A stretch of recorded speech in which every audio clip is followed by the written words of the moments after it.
Hi, my name is Eric DeGatti of One Human Performance and the Baseball Health Network. I wanted to tell you a little bit about why I got involved in the Baseball Health Network. The first reason is for my pure love of the game of baseball. Baseball is the game that connected me and my dad. Baseball is the game that connects me to my sons. Now, whether it's through some of the great coaches or instructors that my sons have been able to have along the way, or some of the players that I've been fortunate enough to train who play ball, I've learned a lot of great things about baseball.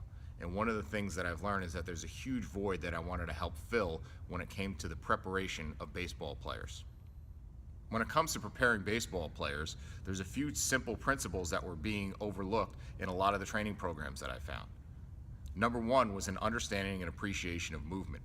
When we break it all down, if you take away the gym shorts and the t-shirt and the kettlebell or cable or dumbbell, and you transfer that into a uniform where you're holding a baseball and wearing a glove, all it is just looking at movement. So whether it's teaching someone hitting or pitching mechanics, or it's teaching someone a specific exercise, all it is instructing movement.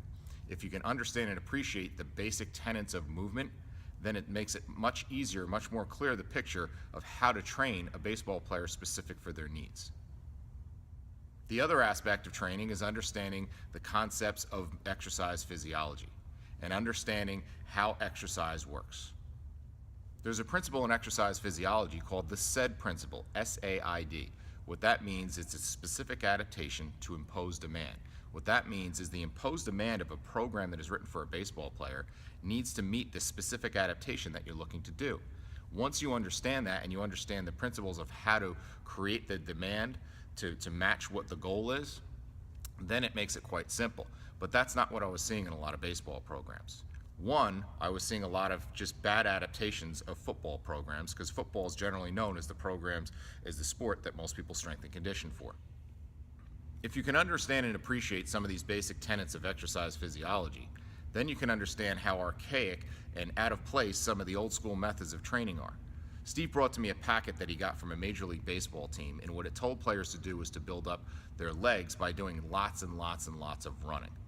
Now, if long distance running was the outlet to build up strong, muscular, powerful legs, then cross-country runners would have them, but they don't. They have legs that are built for what they need, which is running long distances. The longest distance you're ever going to have to run in baseball is 240 feet, and that's not in a straight line. What we need to do is have exercise programs that meet the demands of the players. The other driver for me wanting to get involved is the injury epidemic that baseball is facing right now as we speak. It is hard enough to get young players involved in baseball, and it doesn't help when we're scaring them away with life-altering injuries that they could be affected by. My oldest son at the time of this video is 15 years old. Of the peers he grew up playing with, that I saw him play with throughout their Little League years, right now at least 4 of them have had one major arm surgery. That's at 14 to 15 years old.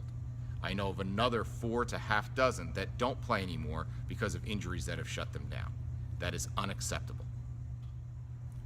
What I am hoping for with the help of Steve and Doug and Dr. Ahmad is that we can change this trend, is that with the proper training and the proper coaching that we can avoid these injuries and have you playing your best and keeping you healthy.